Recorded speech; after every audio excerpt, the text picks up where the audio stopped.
right, so this is honestly one of the topics that I'm absolutely most passionate about.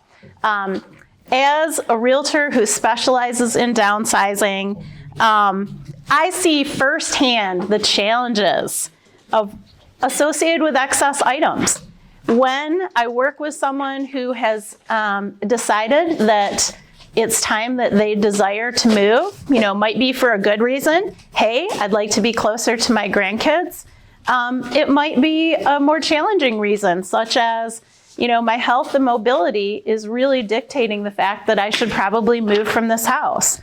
Regardless of what that reason, we all have to deal with the stuff when we move, and it can be super challenging. So let's face it, accumulating stuff can be really, really fun, right? I look back and I think of, as we have gone through all the stages of our lives, and the stuff that we have accumulated at different times brings back the joy of those stages. So whether it be the items that we got from our wedding registry decades ago, or the items that we started to accumulate as we raised our families and had more children, I mean, so many of those items really, really bring a ton of emotional clout along with them. Now, on the other hand, there's a lot of items that don't have any emotion and that somehow still seem to take on a life of their own. I don't know about your house, but things like, half-used chemicals and partially finished projects and electronics that are completely obsolete, I swear to God, they multiply in our houses. How does that happen? I will never know, but I know it does in mine. And today's Amazon, gotta have it now mentality, forget about it. What could be better than shopping in our PJs and having something show up at our door the next day, right? It's awesome. I mean, it can be really, really fun. Stuff and shopping for stuff and people enticing you to buy more stuff is really big business. It really, really is. And so the problem lies when over the years we accumulate more and more, and all of a sudden more things are coming in than are going out. And it tends to then accumulate. For many of us, the hesitation in getting rid of stuff just revolves around the idea that we want someone else to love our items the way we loved our items. We want our children to give new life to grandma's china. We want to pass on the furniture that we got as struggling newlyweds and pass it on to a new set of 20-somethings who are just starting out and have them appreciate that because we appreciate it. And that's such a beautiful sentiment. But the fact is, that is just not always the case. It's not always realistic. And I know that many of you cringe at the thought of anything going to a landfill. I know I do. I hate that thought. And yet what I see over the years, and especially working with these people who are downsizing and people who are struggling with this stuff, is in saving those items, we tend to create a sort of personal landfill in our homes. And it's the idea. I thought I was the only one, really. The homes that are supposed to be our peace and our refuge for us and our families and bring us joy. Sometimes all that clutter can simply kind of steal our peace of mind and clutter our thoughts. And sometimes it can actually be a hazard. It can truly become an issue of health or safety. And so the great thing is, just talking about it, recognizing it, kind of figuring out where you're at on that scale and what are the reasons that you might save. And then the idea of getting a hold of resources that can help you. Sometimes that resource might just be a good girlfriend that can bring you some clarity and tell you you're never going to wear that dress again, And sometimes it might be a professional that can really come in who's done this, many, many times for others and really help you bring clarity and organization and a systematic approach to getting you to the next step. So our panelists are absolute experts in dealing with all different types of clutter, the challenges associated with each type, and finally, constructive ways of dealing with the stuff. So I'm going to let each of them introduce themselves, starting with Kate. Thank you. Hi, I'm Kate Wert. I'm the owner of Moxie Life Organizing. I'm a licensed clinical social worker and also a professional organizer. Yep, I'm Michael Biafore. I'm the owner of Hooked Estate Sales here, and we service liquidation and estate sale services in West Michigan. I'm Mary Beswick, and I'm a part-time volunteer at New to You Resale Thrift Shop on 29th Street in Grand Rapids.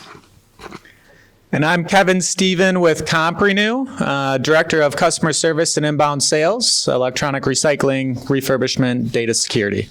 All right, Kate, so you, owner of Moxie Life Organizing, you are passionate about helping people find their Moxie by gaining control over their environment.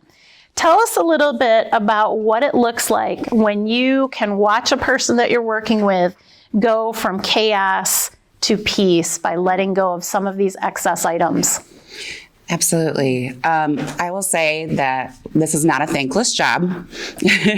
We get all the thanks and gratitude at the end of any session, myself and my team members. So that's a little bit different from coming from the field of social work. I'll tell you that, the traditional fields. I know you can laugh at that one. But really, not only do we witness the changes emotionally, psychologically, and physically while they're moving in their spaces, but it is, like social workers say, it's a journey. It's a process. And we're there to walk alongside them. So we're not just witnessing, we're with them along that process.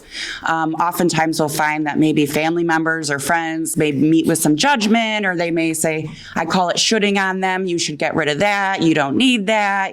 Those types of approaches. However, for us, it's something where we listen to the stories. We create a narrative. It's gold. We get to hear people's life stories, the history, why those items are important. And when we go through that process, what we find is it's easier to let go. And part of our job is giving permission to our clients to keep those items that are most valuable to them, even if it doesn't make sense to their family members or their friends or their children or their spouses. And then also giving them permission, it's okay to let it go. It's all right. Yeah. So what are some of the most common reasons that you find that cause people's belongings to basically take on a life of their own? And what really distinguishes, in your mind, kind of that group of us that maybe just needs some clarity and a little bit of help getting organized with the other group that really, really struggles to let things go? Well, when people contact us, they're usually at that state of overwhelm. They don't know where to begin. I mean, 99% of the time when I speak with people, that's the first thing. And my mantra is, the hardest part is getting started. And I tell my clients, keep telling yourself the hardest part is getting started. So that's really where we come in, and we break that big project into smaller tasks. I tell my clients, our number one goal is I always want you to feel safe in your home. Secondary and equally as important is I want you to be comfortable. And what does that look like? And we start to cast a vision for that.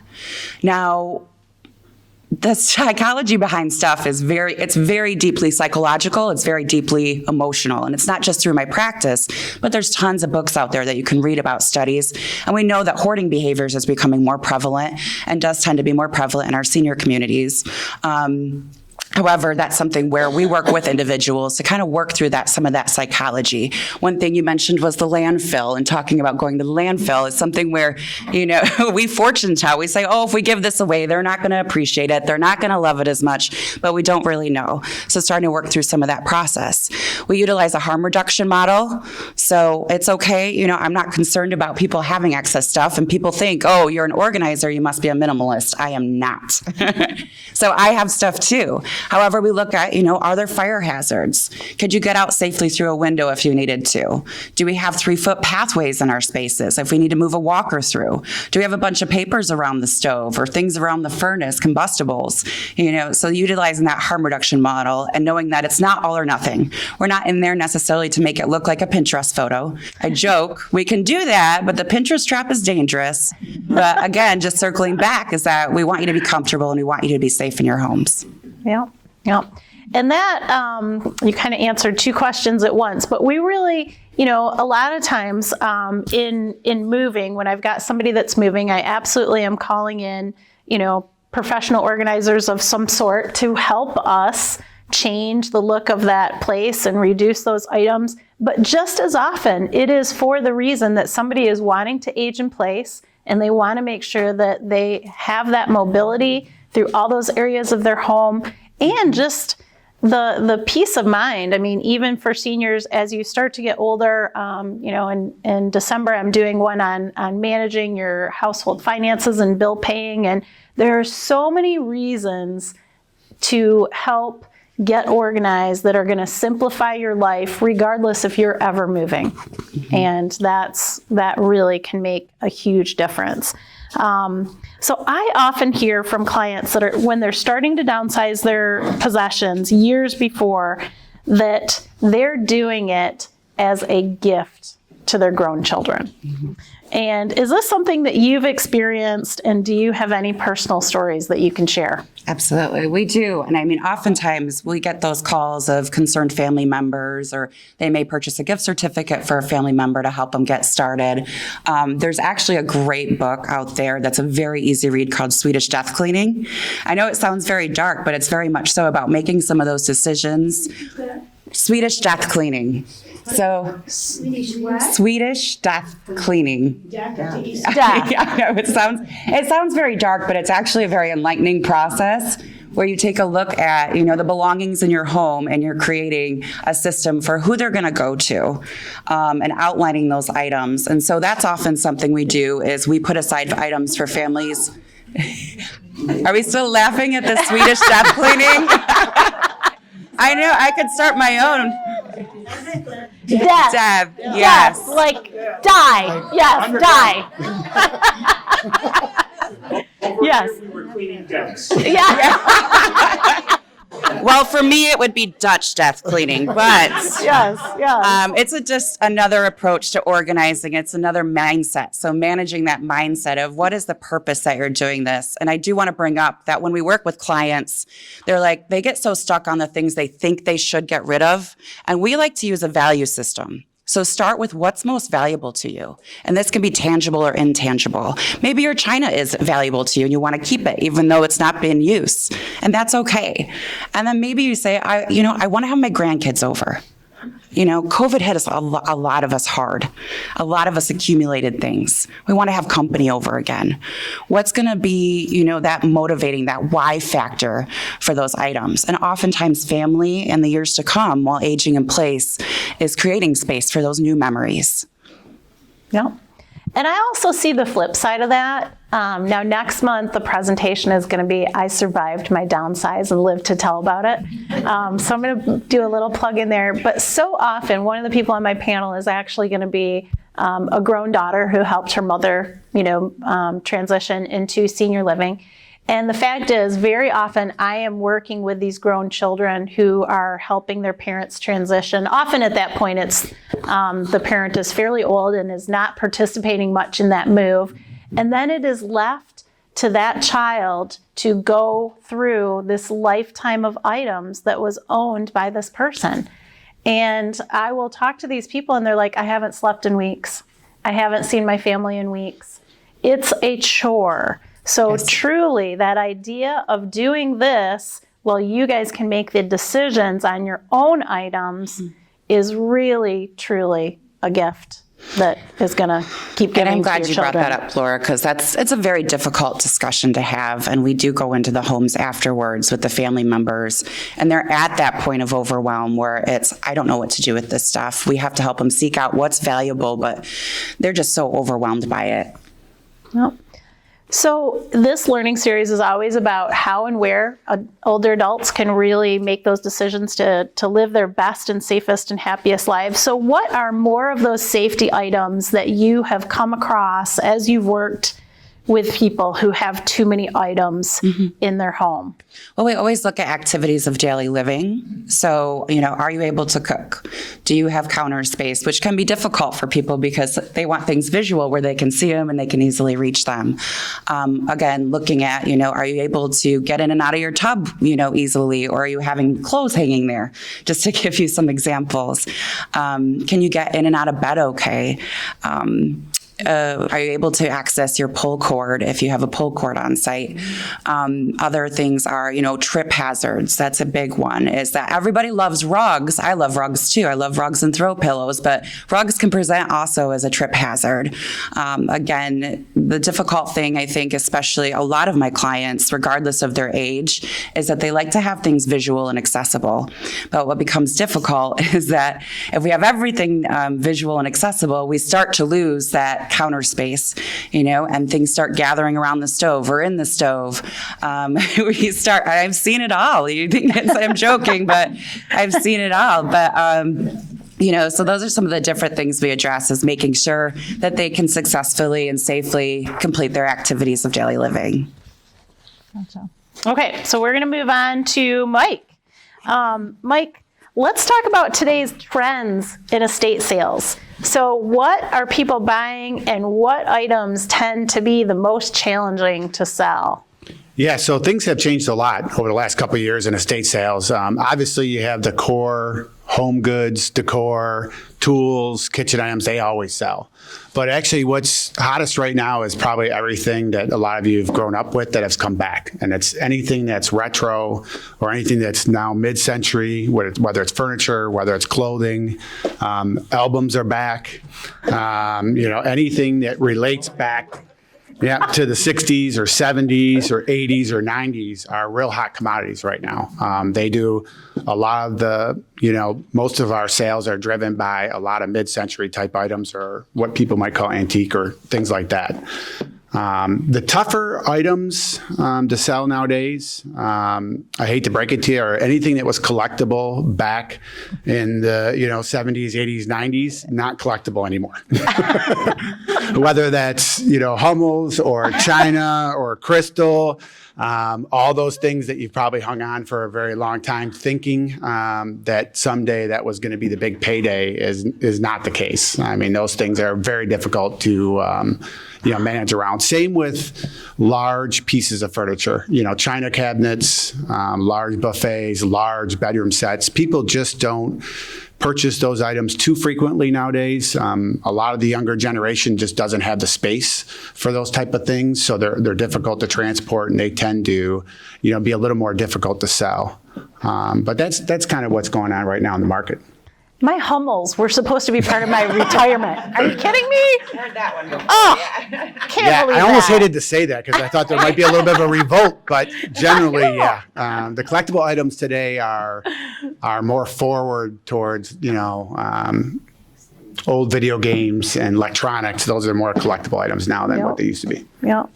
So a lot of times I work with people who really don't have enough for an estate sale. So if a client feels like they have enough for an estate sale, can you walk us through what your initial meeting with them would look like?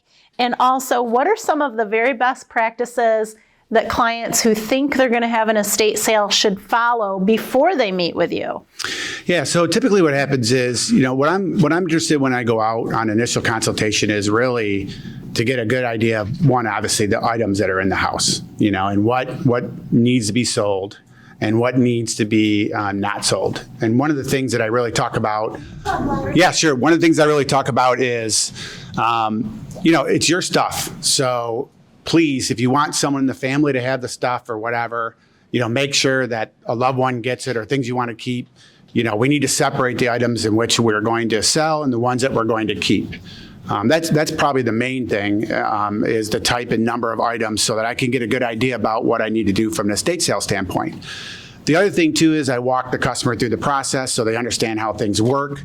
I look at the house to see, how are we going to accommodate people walking through, someone's house. That's another fear of customers, is that we're just going to parade, thousands of people through the house and, things are going to get ruined. And that's not the case. The case is that we're pretty we're pretty precise about the number of people we let in, and we have an idea around how we keep everybody safe and the customers are able to purchase items and go about their way.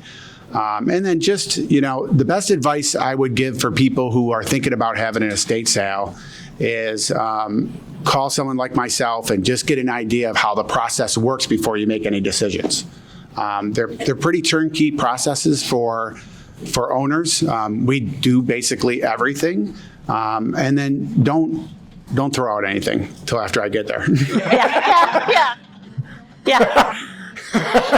That's the best rule of thumb. Right. And by the same token, after you visited the house, you can't let your sister walk through and then say, oh, I want that, and I want that, and I want that, because that can completely change what happens with a sale if family members come in and cherry pick items. It's fine if they do that. They just need to do that before the estate sale person comes out there. Yeah, I think what we do is we work on a little bit of a timeline, basically, which says, what I'm looking at today is going to be some of the things are going to be for sale, some might not be. But really what we're trying to do is have a timeline. And I know you mentioned a little bit about the emotional process of getting rid of stuff, and that's very important. But there has to be a cut point where whatever's left in the house is going to be sold, and whatever is wanting to be kept or given away is given away. And I try to work with each customer on that cutoff so that we don't get stuck in the situation where, we go to have the estate sale and all of a sudden there's items that have been, thought for sale now that are suddenly not for sale. And one of the reasons really behind that is I obviously have to advertise for the sale, and I represent in the marketplace items that are in the sale. And of course, they have to be there when customers get there. Otherwise, that's a bad situation. Yep. So this is kind of alongside that same what you were just talking about. So once you've determined that a client does have enough items for a sale, can you walk us through what a typical sale would look like? How do you handle some special items, maybe like art pieces or jewelry pieces that would have more value? And then are there different options for online versus on-site? And can you ever combine sales if people don't have if they have nice items but not quite enough for a sale by themselves? Yeah, so I'll try to answer those in order. It's like a four-part question. We just roll it into one. No sweat. As far as sales are concerned, typically most estate sales are 2 to 3 days. It really depends on how much stuff is in the house, and the location, and difference between a condo and a home sale dictates a little bit about duration. There's also very set practices in estate sales where the last day is half off or 50%. There's a different group of people that only shop on that day, so that has to be part of the sale. As far as the process is concerned, we do it all. Most estate sales companies do it all. That includes the staging, the pricing, and so forth. So the sale itself is actually, in my opinion, the easiest thing to do. It's the preparation ahead of time that takes most of the time, and that's staging. And when it comes to pricing items, we know a lot about what items sell for today, but we're not experts at everything. So on things that require expert intervention, we have people that appraise art, we have people that appraise jewelry, we have people that appraise collectibles. And generally, I work with customers on giving them a real good idea about what that piece is actually worth today. Probably one of the hardest things to do in the estate sale business is close the gap between what people think something's worth and what it actually sells for today. And sometimes that gap is really wide. It really depends on, the type of item and what the market for it is. Artwork's a great example. Artwork might be highly collectible in New York City and Chicago and not very highly collectible here. It just depends. And then there's also different avenues that we can take to sell items. They don't always have to be sold at an estate sale. There may be places we can sell items before the estate sale, especially high value items where there's a collector who wants to buy it, or so forth. So don't always assume that everything will be sold at an estate sale, even though it's part of the process. Combining stuff for sales is an interesting question. It really depends. It really depends on how much stuff is at one sale. The other part with combining items is logistically it becomes a little bit difficult because then we have transportation and storage involved, and that's a different animal than just going to someone's house and having an estate sale. And there are companies that do offer off-site estate sales who own warehouses. And that's also another option if you don't want to do it in your home. But 9 times out of 10, if I walk into a home, I probably could tell you exactly, what it's going to take to do an estate sale and how we're going to make it successful inside the home. Yeah. So this kind of goes along with that. How do you educate your clients prior to a sale on what they can expect? And I guess in terms of, what are the most challenging items that you find in terms of client expectations versus reality, and especially even after the sale?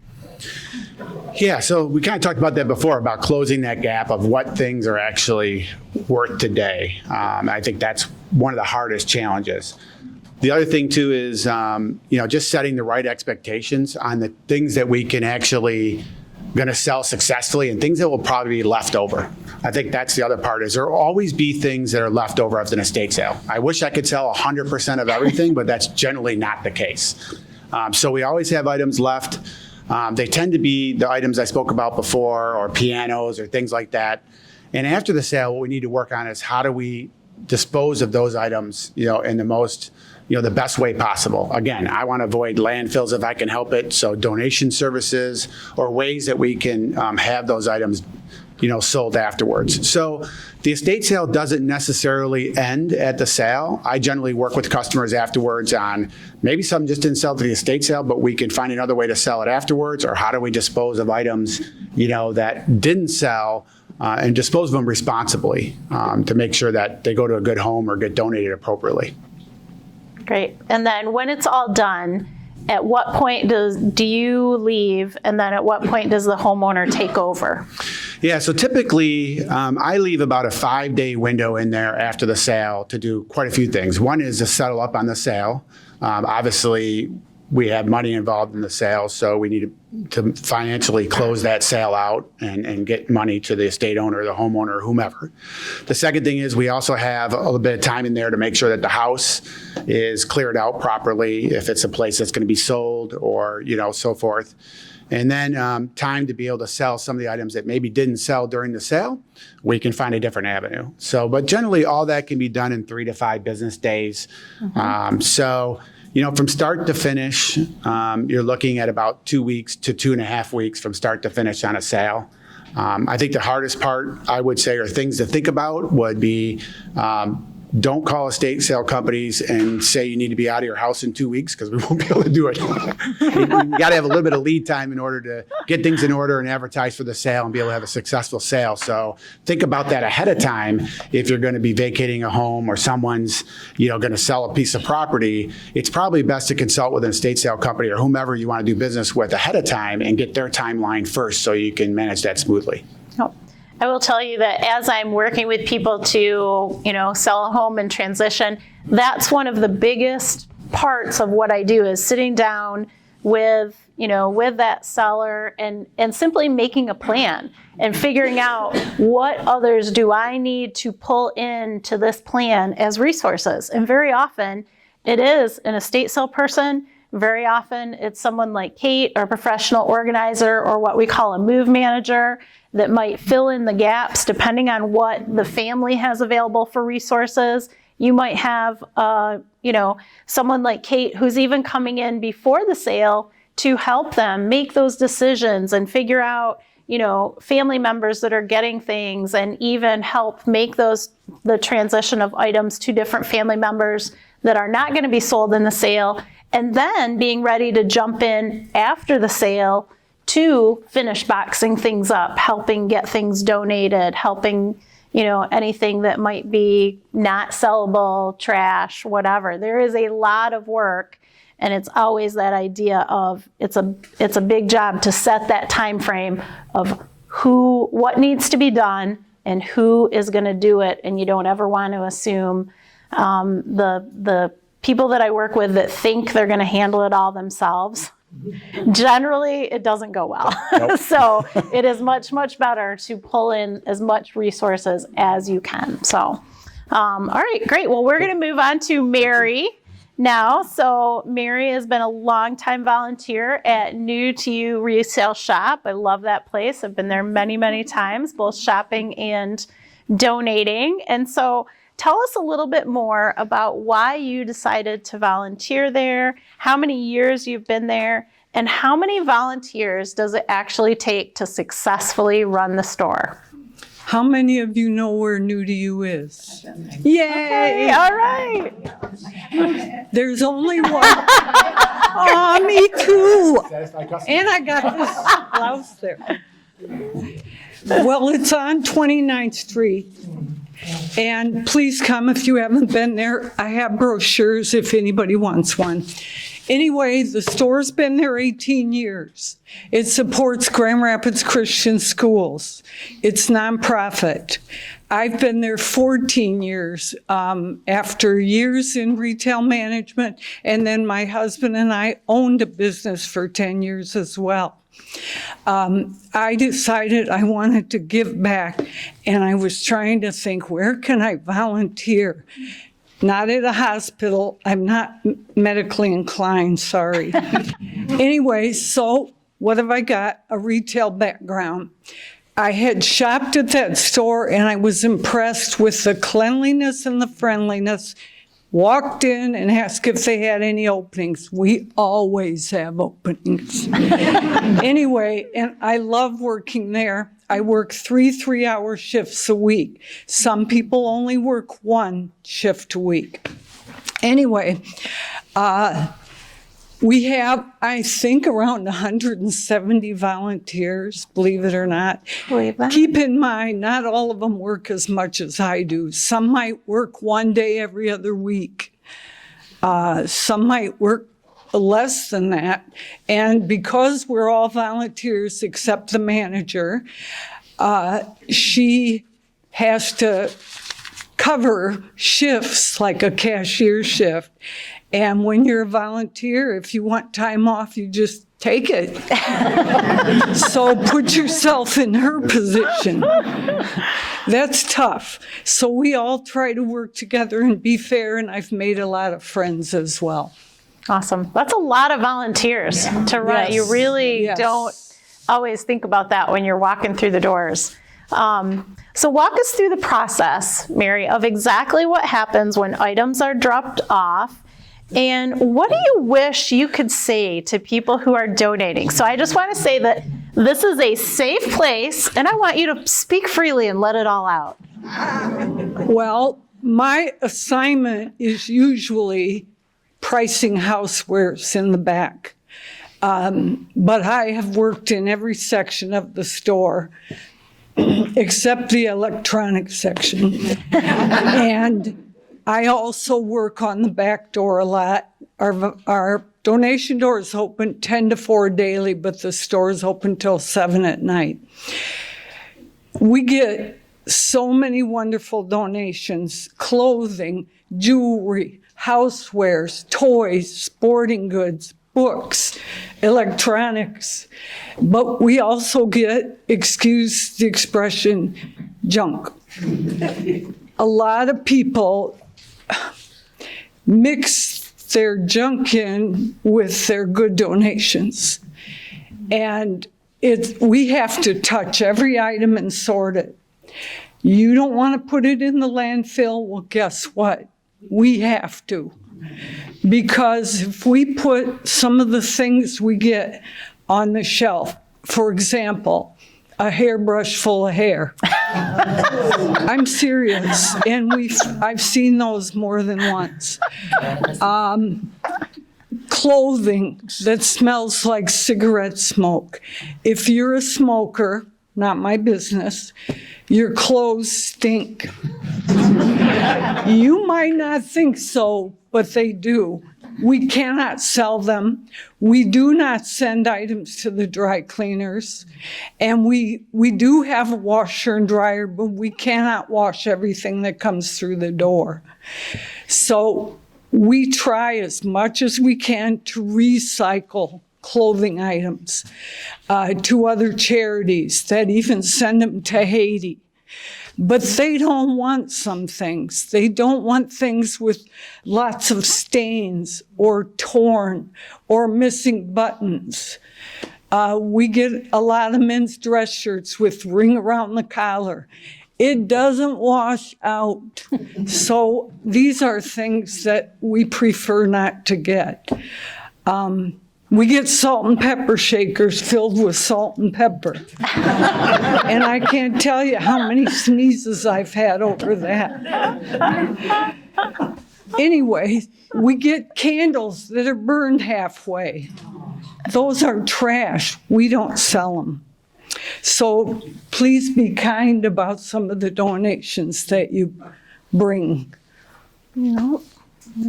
So have you seen a lot of these items and the things that people donate change over time since you started working there to now? You know, not really. We still get grandma's china, and that's hard to sell. I think you mentioned. Yep, it's hard to sell. If your kids or grandkids or friends don't want it, I got to tell you, nobody wants it. I'm serious. We will look some things up on eBay to see what they're going for or what they were worth new. Newsflash, it doesn't mean that's, if your china's worth $500 when you look it up, we might be able to get $30 or $40 for it, really, and it will break your heart. I want to read you a quick story that I took out of the New York Times last week. It's a Dear Diary column. This woman writes, "Dear Diary, I brought a bunch of my old clothes to the local housing works store as a donation. In the pile was a dress I liked but never wore. Nonetheless, I began to miss it once it was gone. I would visit it at the store while it waited to be bought. It didn't sell, and I was insulted. Months passed, and it was discounted to $12. I bought it back, and I'm wearing it as I write this."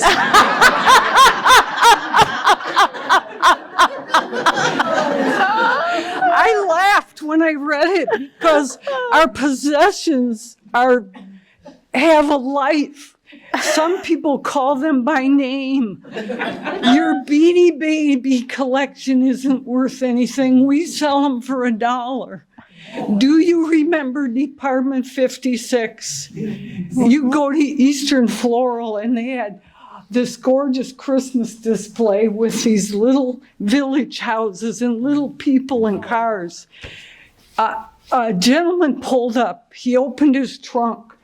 And his trunk was filled with those, all in the original cartons, back seat full.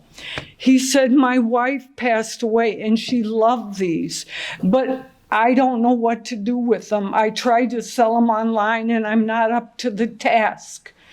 They're not worth anything anymore. We get them. We might sell, depending on the size, for $5.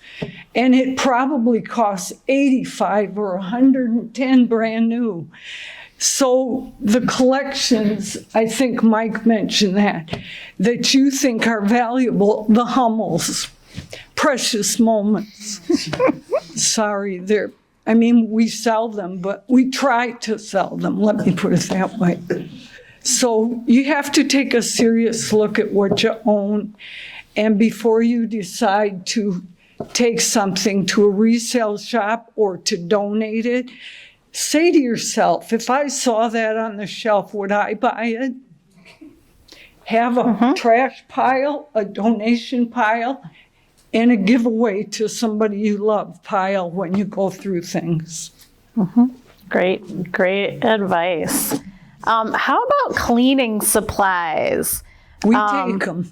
Yep, but you take them only if they are unopened. Is that Not correct? necessarily. Okay.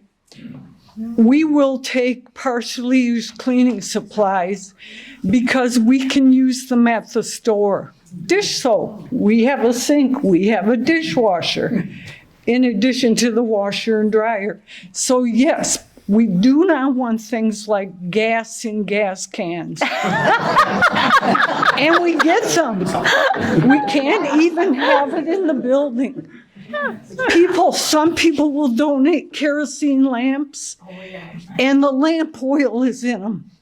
If they tip over, our store is carpeted, so we can't put out any of those things and sell them. But some things we can use for the store.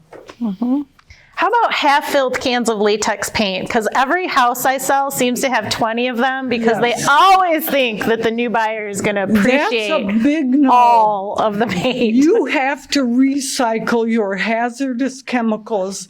Call your county office. They have collection days, and they will tell you when and where to take it.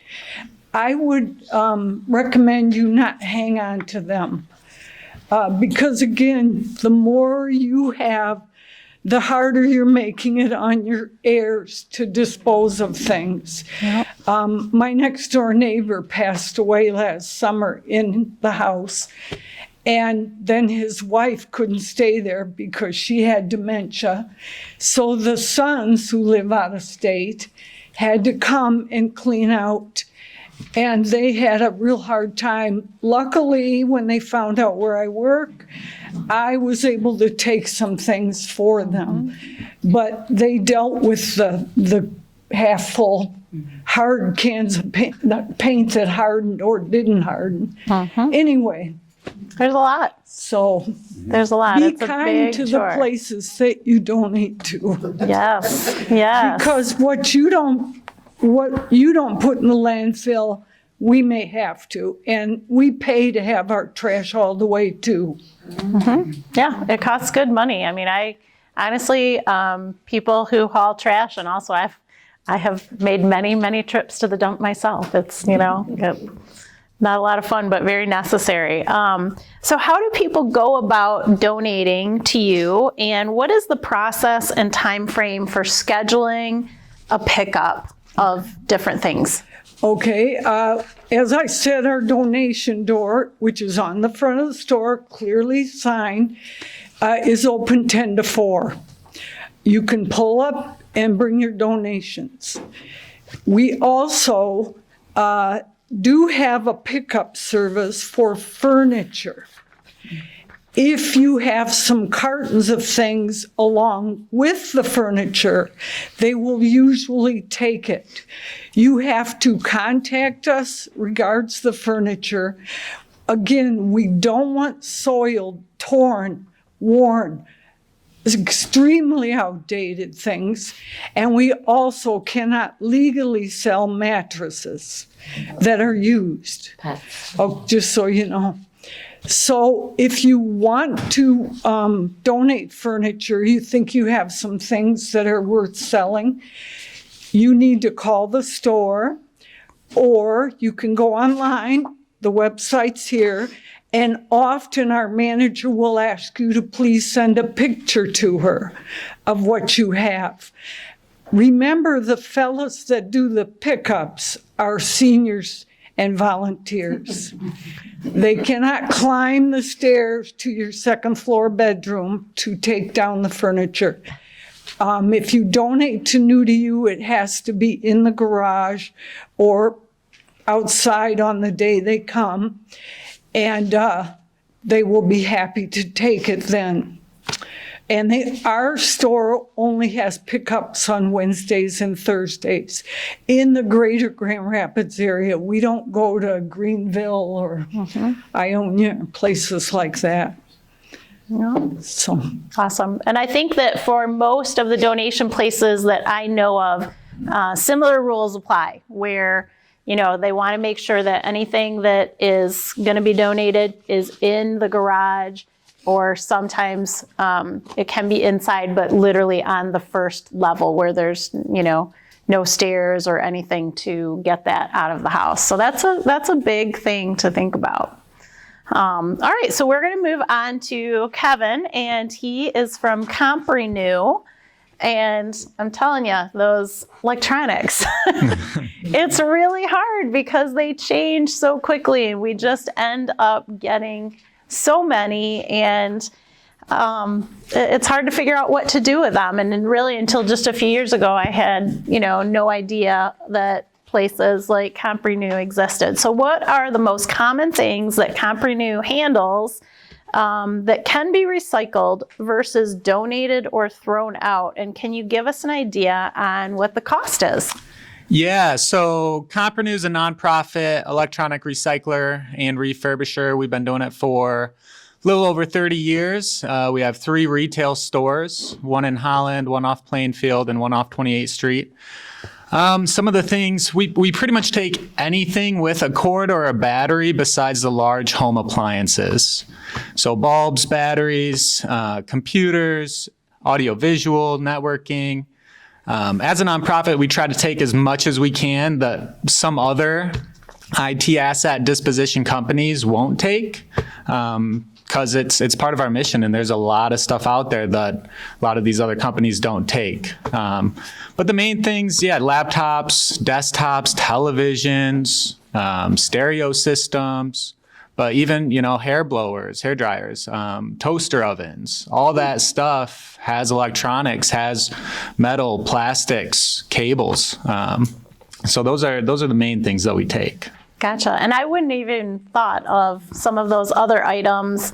And at a point where, does it matter for you guys if it's clean, if it's, you know what I'm saying, if it can't be donated to Goodwill because no one's going to want it, or to New to You, is it okay to bring you guys things that, Yeah, it's okay. I mean, we'll take anything in any condition. Obviously, if it's cleaner, that saves us time and labor costs on that. But there's been times where I'll be working a collection event, pretty rural country, and we'll get a TV that's been sitting in a barn for 30 years with hay and mud, and we'll take it. We'll take the lead out of it, smash the glass, separate the plastics, all on site, and then verify that it's all sorted properly, and then zero landfill, zero exportation policy. So awesome.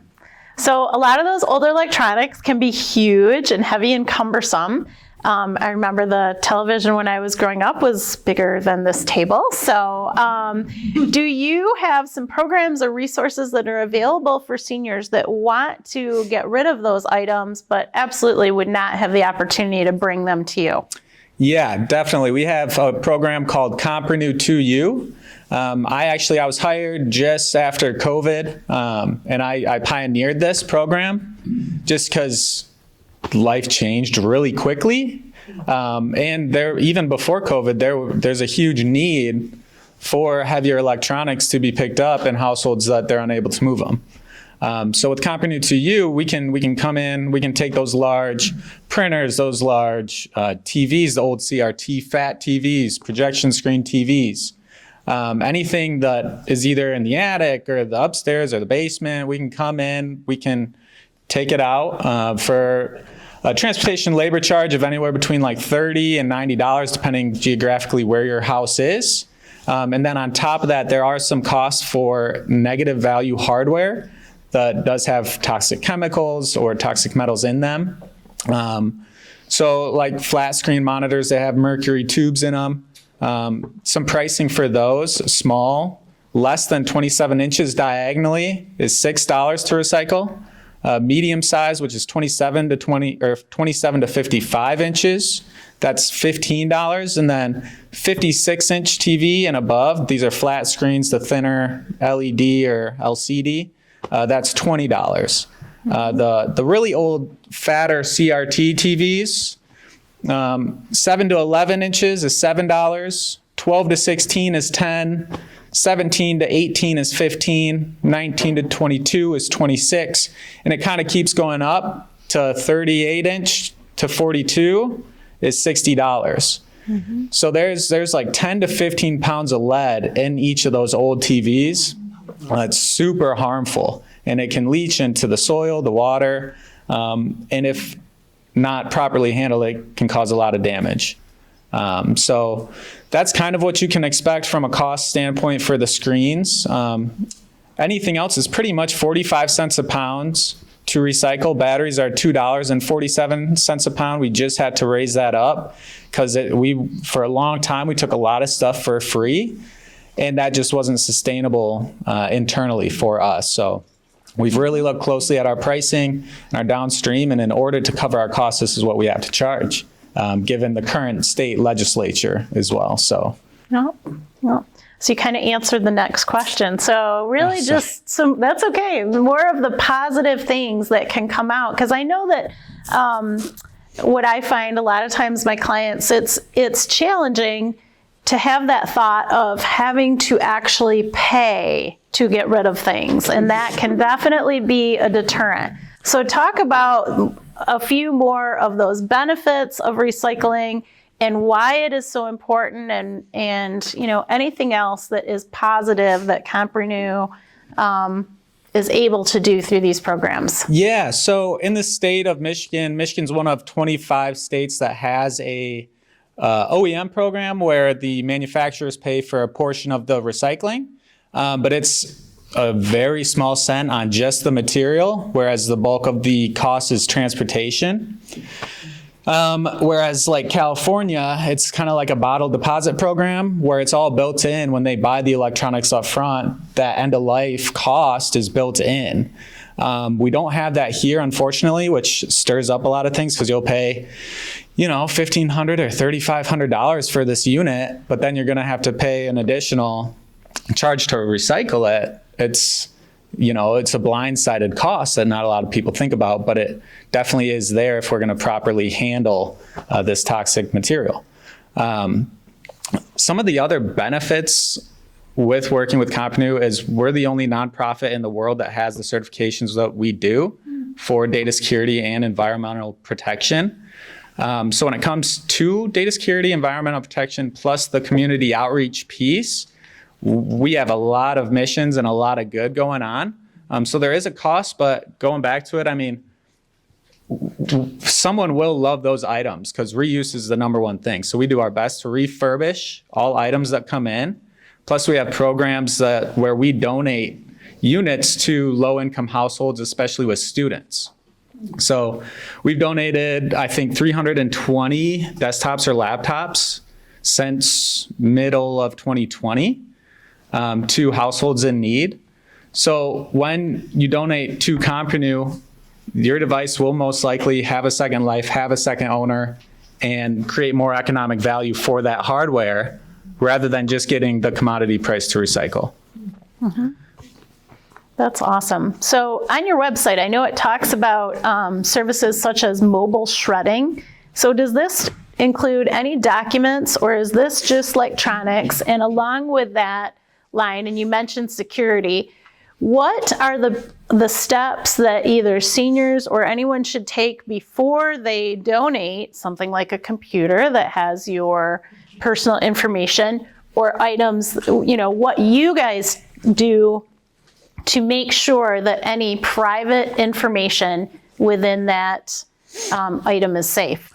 Yeah, so we have a couple streams. We have like our residential stream, and then we have our corporate stream. So the mobile shredding is really geared towards corporate on-site hard drive shredding.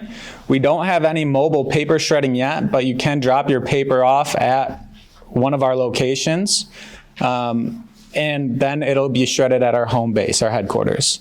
They're lockable boxes. We have many certifications, many audits, many unannounced audits. We have never had a data breach, and we have multiple spot checks in our operations to ensure that nothing is missed.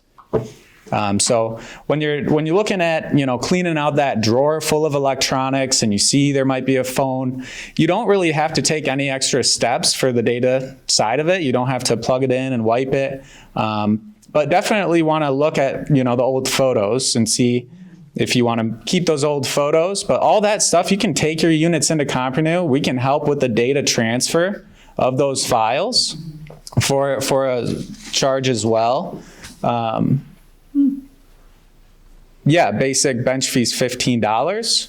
So they'll do a diagnostic, get a better idea of what are you after. Do you want to keep your photos, keep these certain files or not, put them onto an external hard drive. But if you do all that in-house, you do it on your own, or you don't want the photos, you can just bring it in because everything's going to get wiped anyway. to DoD standards. And then we have 4 checkpoints to ensure that it was actually wiped. Gotcha. Yep. And that's something that you will always want to think about regardless of where it's going. So if you're donating especially, or even selling at a garage sale, someone at the talk last month, what we were talking about senior scams was discussing someone who had multiple phones at a garage sale that they had left all the data on. And so know that our phones are a link to everything these days and can truly have a lot of personal information on that. So just always have that in the back of your mind. So how do they actually go about saving money by purchasing items at COMPRENEW for whatever, their kids, themselves? I did want to say this is a recommendation to not to just go out and buy more items because it's a good deal though, right? Right? We're not just buying items just to buy items. Correct. Yeah, definitely want to, use a unit as long as you can. But if you're looking for an upgrade, we have really, really great refurbished products at a great price. Most of those products come from large corporate inbound partners.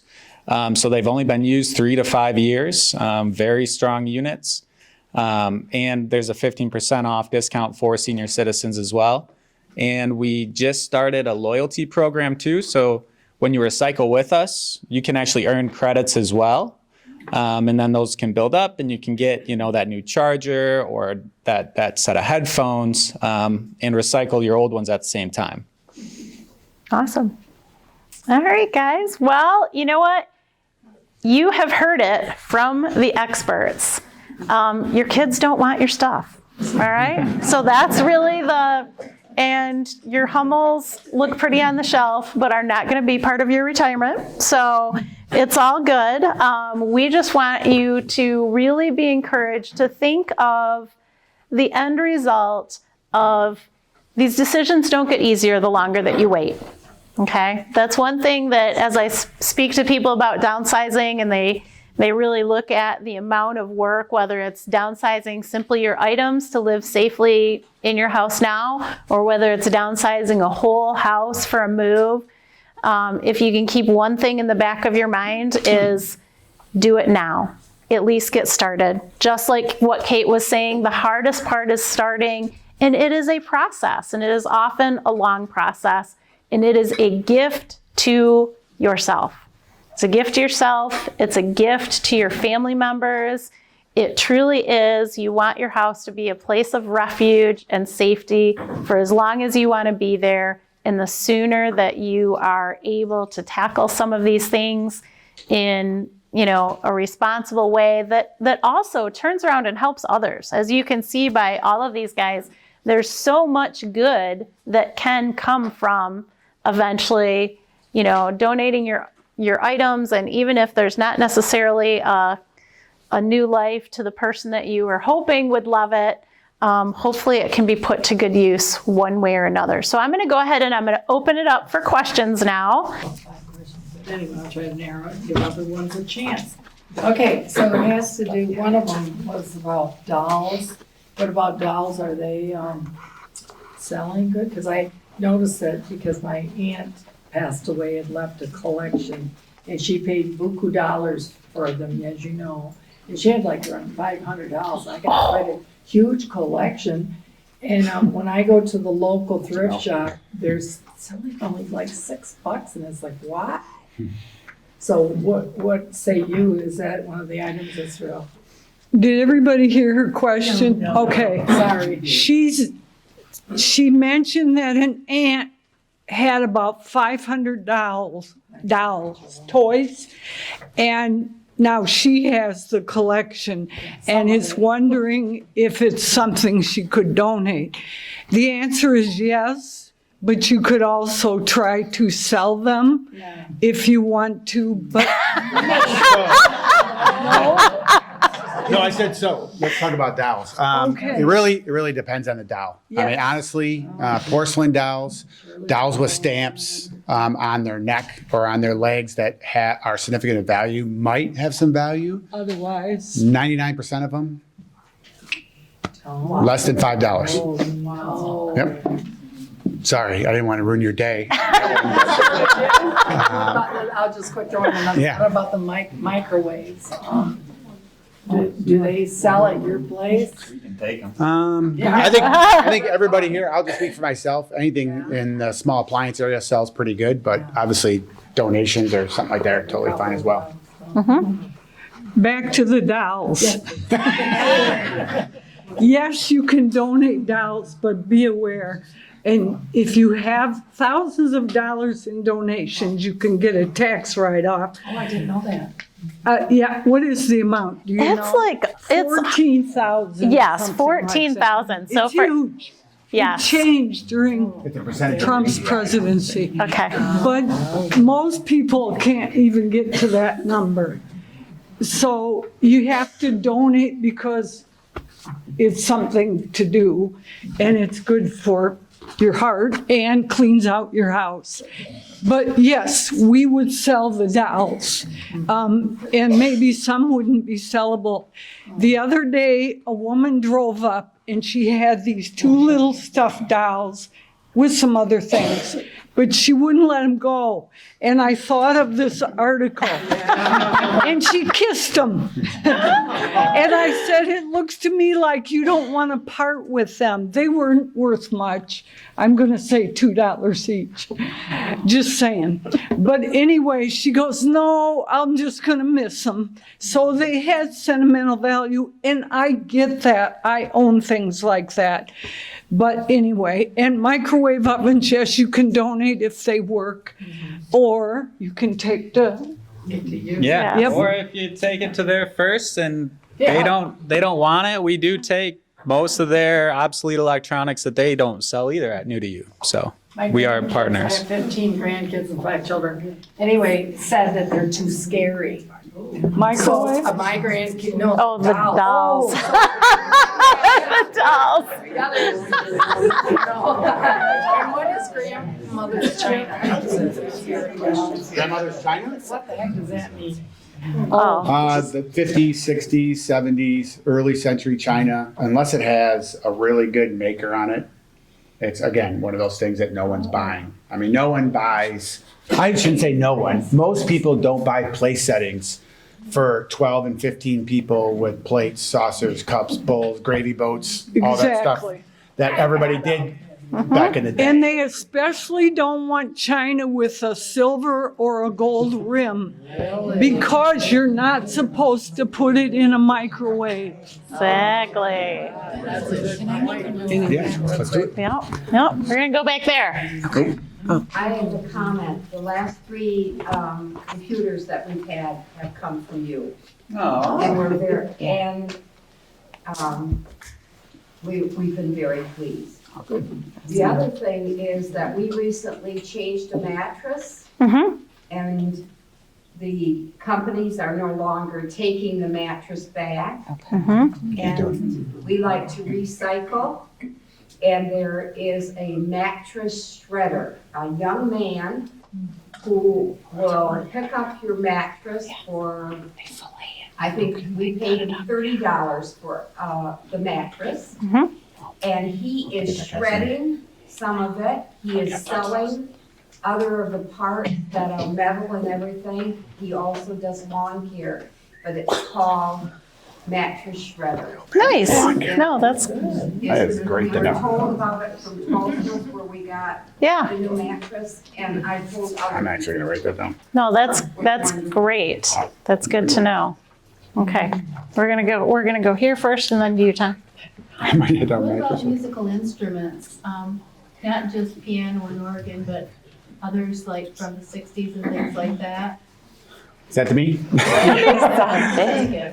So musical instrument, yeah, anything actually outside of pianos and, recreational type musical instruments, it's all good from there. So old electric guitars, drum sets, anything that's from 70s, 80s, 90s, or even forward, or anything obviously that has a very knowledgeable name on them, especially electric guitars, all fine. It's just pianos that really are the tough part, or organs. I find a lot of those now, those are really the toughest things to move. But anything on the musical instrument side is usually pretty good.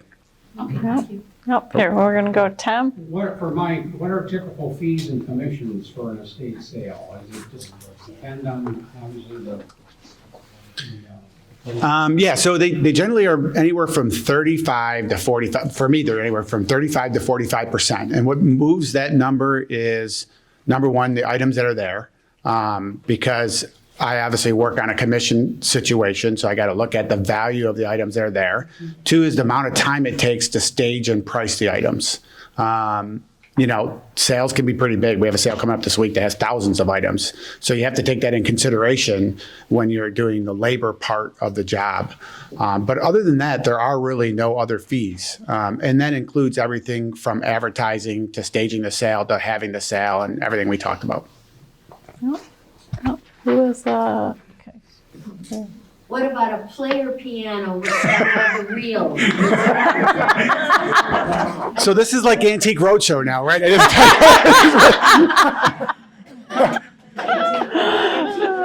Yeah.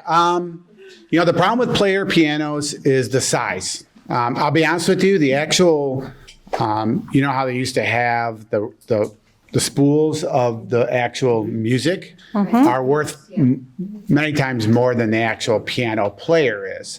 No one wants the piano player, but everybody wants the old music that used to play in there, or the sheets that were automatically custom put in those. So yeah, that would be one of those things you really would depend on a buyer. I mean, I don't want to say that they're not terribly sellable, but sometimes you get down to just a few people that are in that niche that might want that, and that's what makes those things difficult to sell. Yep. We have over here. How about like blankets and pillows and that being given to, if you can't sell them or recycle, given to animal shelters? If they are decent and but not good enough for us to sell, we definitely recycle those. We also take stained t-shirts and we put them in a big carton called Lisa's Rags. And that organization tears them in strips and makes rag rugs. So we try very hard to recycle things, but sometimes you can't. Well, I have a question on the piano. Uh-oh. It's the emotional part, the piano. This is not a player piano, it's like a 60s, 70s piano. Mm-hmm. Is that gonna go to the landfill?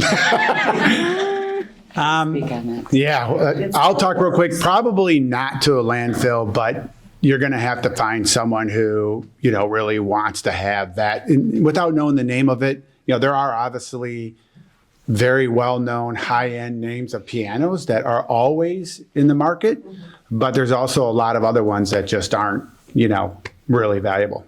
But maybe like an assisted living or something. Yeah. That might be more. I'll say as an organizer, our biggest job is finding outlets for these items that they speak of. So pianos, yes, we have found outlets for those. It could be, like you said, some of the senior communities.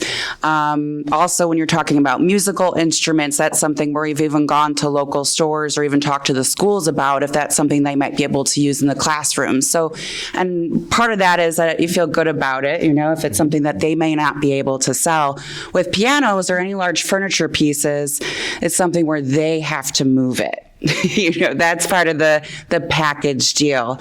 If you're online a lot or on Facebook or social media, which can become cumbersome for some and it's very time consuming, but if you post something for free, there is somebody out there that will come and get it 99% of the time. That's a good point. Mm-hmm.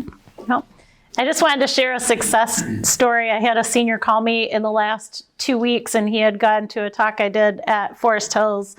And he said, I have a piano that I don't know what to do with. And at the same time, one of my oldest son's best friends, he and two brothers are moving into a house, and they're all musical boys. And they had told me, hey, if you ever come across a piano, and they were moving that day, and they picked it up and they sent me a picture and they're thrilled to have it. So every once in a while, those things can happen. It's just really making those connections and, the idea of it's not that those items aren't worth something to somebody. It's do you have the time to find that somebody? Yep. That's really the thing. Okay, no, for you, Kate. I know how this is really putting me on the spot. All right, let's hear it. Is it by hourly? Yeah, and certainly we can discuss rates and fees afterwards. We do offer senior discounts, and specifically for people attending today. What I tell people is that our hiring an organizer, it's something that you really, what's the word I'm looking for, that you're investing in. It's an investment. When I talk to people, organizing or getting organized, it's a huge project. And I tell our clients too, to offset some of the costs, is it's not all or nothing. So we'll work as collaboratively with you. And our first goal is always to get in there and prevent some of that overwhelm. We're going to minimize that overwhelm and get it to a manageable state. That's the language I always use. We want to get this to a manageable state. Oftentimes our clients, they don't even know what they have in their homes anymore. Things are getting lost. There might be kitchen items in the catch-all room or in office items. So we'll go in there and we'll do what I call a rough sort, where we'll go in and we'll actually just categorize items together. And we'll do that room by room or space by space, so you can really see how many kitchen spatulas you have, how many microwaves you might have, how many, if people get very overwhelmed, I can't tell you how many old TVs, let's get those out of there. The bigger, the better. Empty boxes. We'll go through and it's like, we find so many empty boxes people saved because they bought an appliance or they're going to save it for the move. So between sessions too, that's something where we talk to the client, and we're very client-centered and figure out, are there certain tasks you can do between session? We bring up family members, and that's something as we transition in the next phase of life is passing on those belongings. Well, some people like to use the word timelines. I like to use deadlines. So something, okay, well, let's schedule a time. Have you contacted your daughter about these items after we've staged and put them aside? So what kind of steps in between? Can you sort through photos? Because that's very intimate and very time consuming. Paperwork is that we offer some coaching to assist with that. So again, it's not all or nothing. I can provide a good faith estimate after a consultation or viewing photos, and then we work collaboratively together to work within your budget. Yeah. Well, how can you mail like photos? Because I'm not doing like my parents. Wait until I die, then you get them. I'm doing it now. Yeah. So, and I have 15 boxes of photos that they're organized. Yeah. But now my health has downwinded, and I have a heart condition and so on. So I realize this is overwhelming. So hello. Yeah. Well, and I don't want to pinpoint you or say this, but what I see with a lot of our clients is they're the caretakers. They're the ones that maybe inherit a lot of the items, the dolls, the items that maybe other family members, they don't want to store them at their place, but they want you to take care of them. They want to know it gives that sense of security. If I really wanted them, I could get to them. So, I'm one for delegating. And, stating if you have a family gathering, maybe bring people over. And again, looking at timelines or deadlines and saying, through this month, I'm going through items and, you're all welcome to come over and pick out the items that are valuable to you. And after that, I get to make the decision on what happens from there. Me and my kids live out of state, though, one California, one Florida, and one Ohio. And so my son decided to come up because he's going to be my, what do you call that? Executor. Thank you. Yeah. Thank you. And so he brought his daughter with him, and my daughter from California came on a surprise visit. And I didn't argue with them. Like you see if you watch these shows, that, I got to have everything. Well, families tend to be messy. We all know that. And so that's we do play the mediator at times with the family members and figure out, problem solve how we can communicate and help them with some of that decision making. Yep. Hey guys, I want to make, before we do any more questions, just kind of some food for thought on that idea of paying for some of these services, because I know that many of the clients that I work with, it is so much of a struggle for that idea of paying for an organizer or paying to recycle or donating when they're not going to get the monetary value for their items, or even the thought of their items not getting the monetary value that they feel that they should if they're donated. But I want to give you another perspective. Have you ever paid a late fee because you weren't able to find the right, pay a bill on time, or, anything of that nature, anything financial? Have you ever had to pay because you weren't as organized or didn't have your items as organized? Replacing that makes items, yeah. me crazy. When the times in my life that I have had to actually pay a fee by missing a credit card payment by one day or whatever, I want to ask you that. Have you ever rebought an item that you knew you had 12 of somewhere in your house, and yet you couldn't find it when you needed it? And but you needed it then, and you had to go rebuy it. And then lastly, the idea of your health and safety in your own home is priceless. If you were dying of cancer, you would not worry about the cost when you went to your doctor. I mean, we all do to a certain point, but that is not your priority. Your priority should be your health, your safety, and your happiness. And if it takes paying someone else to come help you, if you don't have resources that are free to you, such as, children or girlfriends that can come in and help you with these things. And sometimes it's even the question of, you may have children that could come help you, but that is not their role. Sometimes preserving those relationships with your kids and with your friends is part of hiring professionals to do these jobs. Because sometimes it's one thing if you're getting together with a parent for one day to go over some fun, sentimental items.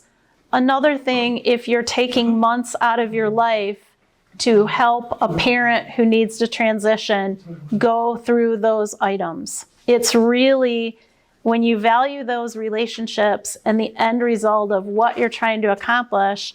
And at the very last thing to think about is, if you are in that process of moving anytime within the next 5 years, the value is in your house. It's not in your stuff.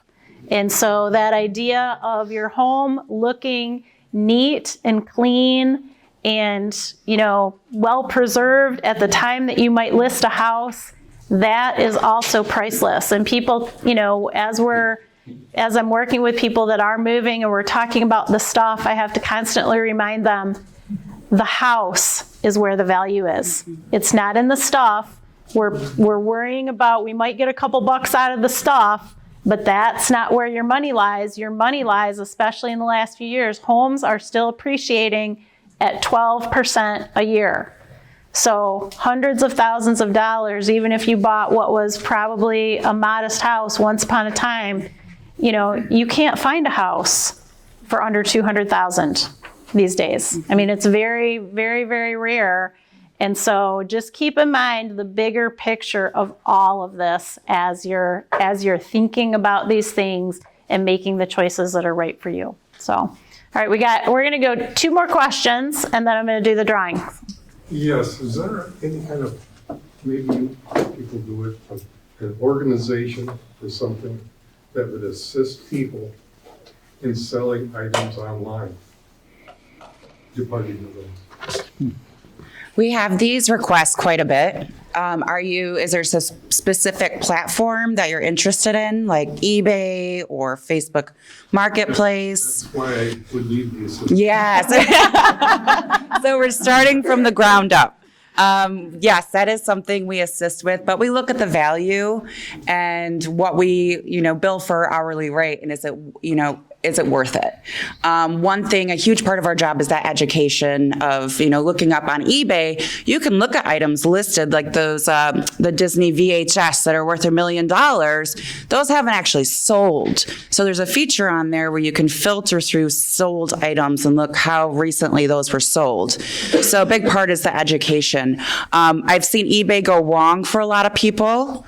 I've gone in after because the fun part's shopping for the stuff. The selling part is the hard time-consuming part. Facebook Marketplace has become an amazing platform for selling items, and that is something we coach our clients on how to use safely, because you have to remember people can be coming into your homes. I'll do like a porch pickup if I sell something where you're literally just leaving it outside. There's also, if it's not a large item, to meet up publicly for that. So we want to make sure I'm not compromising the safety of my clients. But yes, we do teach people often how to use Facebook Marketplace. There's also buy nothing groups on there. So when we're talking about the mattresses or a microwave or something, there's buy nothing Creston group, there's buy nothing Grand Rapids, and this is a nationwide movement to reduce waste, is that they'll post items on there through social media on Facebook, and you can put items for free. And it's local, so it's locally people around you that may need the item. And if you have specific items, he may be able to answer that. I've got an eye for value. However, I often do quite a bit of research with my clients. Excuse me, just a quick note on that. Musical instruments, right? So I'm a drummer, and sometimes I look on Marketplace. And one fellow was selling microphones, and I went to his house. He thought he was selling it for $10. It was a classic microphone worth a couple of $100. So I said to him, you know what? You really don't want to sell this here. There are groups online where you can place that item. So education, research and education can really help you with that. Yeah. So, I agree with everything. I own an eBay store. I'm a top-rated seller on eBay for that reason, because I use it to liquidate items that I can't sell in an estate sale. And I do that as well outside of estate sales. It really depends on the item. The problem with eBay basically is, what are you selling, and then shipping and cost. So it has to be economically worth it, to be honest with you, to sell stuff on eBay. Facebook Marketplace, same thing. It's probably, the only problem with Facebook Marketplace is I have to do it under my personal name. You can't run Facebook Marketplace through a business organization. That's not how it works. But what I do for clients is I can be the point person on Facebook Marketplace, so they don't have to deal with people coming to their house and so forth. Facebook's a pretty easy platform to train someone on. eBay's much more complicated, and honestly, depending on what you're going to sell, you want to be a top-rated seller on eBay in order really to move a lot of items on there. So, with your kids, the kids are all doing it all the time. There's quite that's how I got in this business, was that. Yeah. Yep, that's basically how I got in the business, was buying and selling, vintage items or certain items at eBay. That's correct. Yep. Okay, you guys, I am going to do the drawing. I know that these guys are going to be around for a little bit. If you have additional questions, you can always get a hold of them later.